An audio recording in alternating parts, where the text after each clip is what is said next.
పరమేశ్వర్ గారు నమస్తే. నమస్కారం అండి. ఎస్ పరమేశ్వర్ గారు, మీరు అక్కడ జమ్మూ కాశ్మీర్లో కొంతకాలం కొన్ని సంవత్సరాల పాటు పనిచేశారు కాబట్టి అక్కడ ప్రజలతో కొంత మీకు ఇంకా ఎక్కువ అవగాహన ఉండేటువంటి అవకాశం కూడా ఉంది. ఇప్పుడు తాజాగా జరిగినటువంటి ఈ అల్లర్లు ఘర్షణలు ఎటు దారి తీస్తాయి అంటే అక్కడ బలూచిస్తాన్ నుంచి కూడా మరొక సమస్య ఉంది, దాని గురించి మనం తర్వాత మాట్లాడదాం. ఇది తాత్కాలికమైనటువంటి సమస్యగా మనం చూడాలా, సద్దుమణిగిపోతుందా, లేకపోతే ఇంకా ఇది చిలుకు చినికి పెద్దగా మారే అవకాశం ఉందా?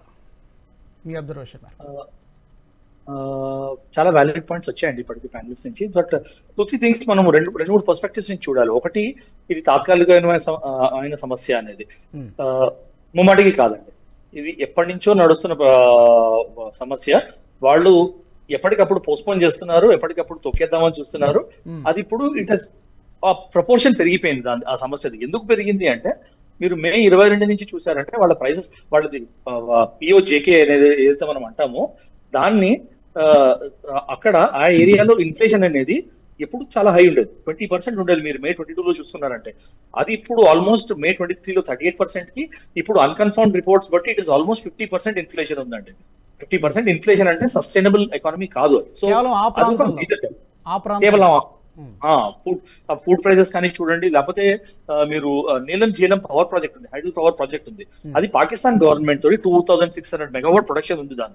దానిలో ప్రపోర్షనేట్ అలొకేషన్ మేము పిఓజేకి ఇస్తామని పాకిస్తాన్ గవర్నమెంట్ ఒప్పుకున్నా కూడా వాళ్ళు ఇవ్వట్లేదు.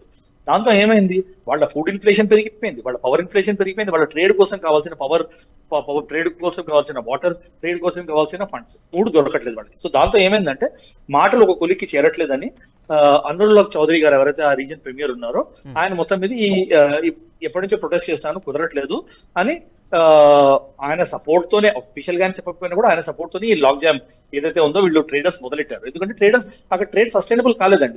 దాంతో పాటు ఏమైంది, 2019లో మన పుల్వామా అటాక్ అయిన తర్వాత ఇండియన్ గవర్నమెంట్ ఏం చేసింది, వాళ్ళ దగ్గర నుంచి దిగుమతి చేసుకున్న గూడ్స్ అన్నిటి మీద 200% కస్టమ్స్ డ్యూటీ పెంచేసింది. దాంతో అదొకటైంది. దాని తర్వాత ఆర్టికల్ 370 ఎత్తేసిన తర్వాత పాకిస్తాన్ వాలంటరీగా మేము ఇండియాతో ట్రేడ్ చేయమని చాలా విషయాల్లో ట్రేడ్ వెనక్కి తీసుకుంది. దాంతో ఏమైందంటే మీరు $37 to $40 బిలియన్ ట్రేడ్ ఉన్న పొటెన్షియల్ సడన్ గా 2 బిలియన్స్ కి దిగిపోయిందండి. సో దాంతో ఏమైందంటే పాకిస్తాన్ కి మేజర్ ట్రేడ్ ఇండియాతోనే వచ్చేది. సో ఈ ఇన్ఫ్లేషన్ రావడానికి అది కూడా ఒక కారణమా, అదే ప్రధాన కారణమా? అది ఆర్టికల్ 370 రద్దు చేసిన తర్వాత ప్రధానమైన కారణం అయిపోయింది. వాళ్ళు పౌరుషానికి నామోషికి ఎక్కడో పోయి భారత కాశ్మీర్లో మళ్ళా ప్రజాస్వామ్యము ప్రాపర్గా పునరుద్ధపడుతుంది అన్న అక్కస్సుతో వాళ్ళు ఏదో తాత్కాలిక ఆవేశంతో ఆపేశారు. అదే వాళ్ళ కొంప ముంచింది. All right, okay. మురళి గారు, మనకి పిఓజేకే విషయంలో రాజ్నాథ్ సింగ్ గారు మాట్లాడారు, పార్లమెంట్ లోపల మాట్లాడారు, బయట కూడా మాట్లాడారు, అమిత్ షా గారు కూడా మాట్లాడారు.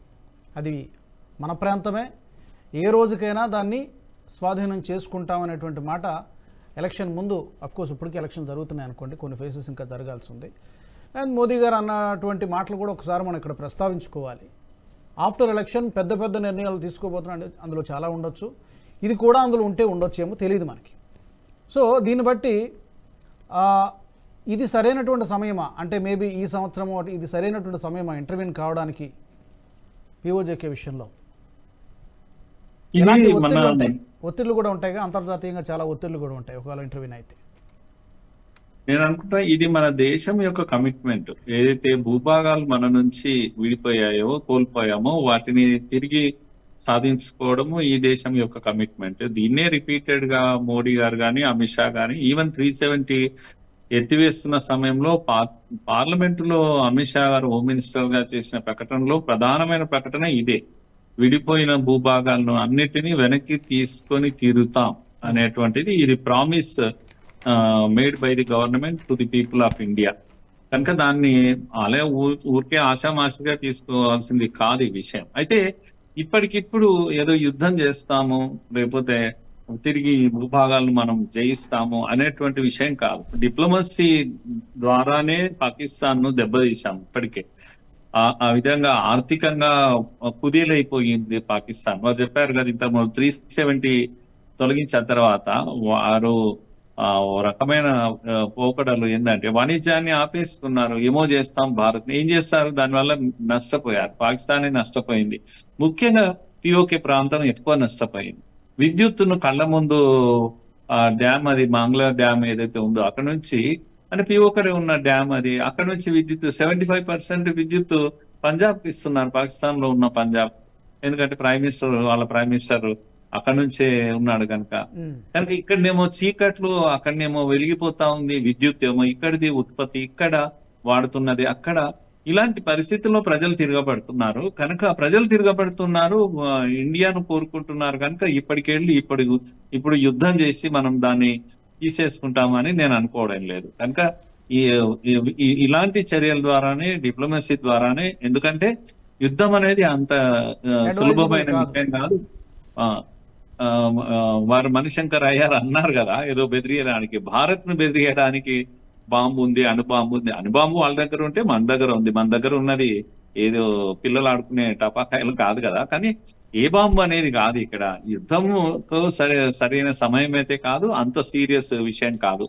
కానీ అతి సహజంగానే ఇలాంటి డిప్లొమసీ ద్వారానే మెల్లమెల్లగా ఈ ప్రాంతం తప్పకుండా, అంటే ప్రజల మనసులను జయించి, హృదయాలను జయించి సహజంగానే యాక్సెస్ ఏర్పడుతుంది అని నాకు అనిపిస్తుంది. ప్రజలు ఇస్తున్నటువంటి నినాదాలు కనుక చూస్తే, ఆర్ పార్ చోడ్దేవ్, కార్గిల్ జోడ్దేవ్ అలాంటి, కార్గిల్ ను మనతో కలపండి అంటే ఆ ప్రాంతం వాళ్ళకు రోడ్ ఏర్పడుతుంది అని చెప్పేసి, అలాంటి స్లోగన్స్ అన్ని వాళ్ళ నోటి నుంచి వస్తా ఉన్నాయి. ఇప్పటికిప్పుడు వాళ్ళకి అలిసిపోవాలనే కోరిక తీవ్రంగా ఉంది.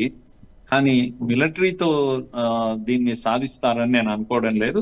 కానీ సాధిస్తారు, ఏదో విధంగా సాధించే సమయం వచ్చింది. పాకిస్తాన్ కూడా మెత్తబడ్డది, నాకు అనిపిస్తున్నటువంటి విషయం. ఓకే, ఈ వీడియో మీకు నచ్చినట్టయితే లైక్ చేయండి, 10 మందికి షేర్ చేయండి. అలాగే కామెంట్ల రూపంలో మీ అభిప్రాయాలను మాతో పంచుకోండి. Nationalist hub group of channels ను సబ్స్క్రైబ్ చేసుకుని తెలుగునాట జాతీయవాద జర్నలిజాన్ని ప్రోత్సహించండి. ఈ వీడియో కింద ఉన్న బెల్ ఐకాన్ పై క్లిక్ చేయడం మర్చిపోవద్దు.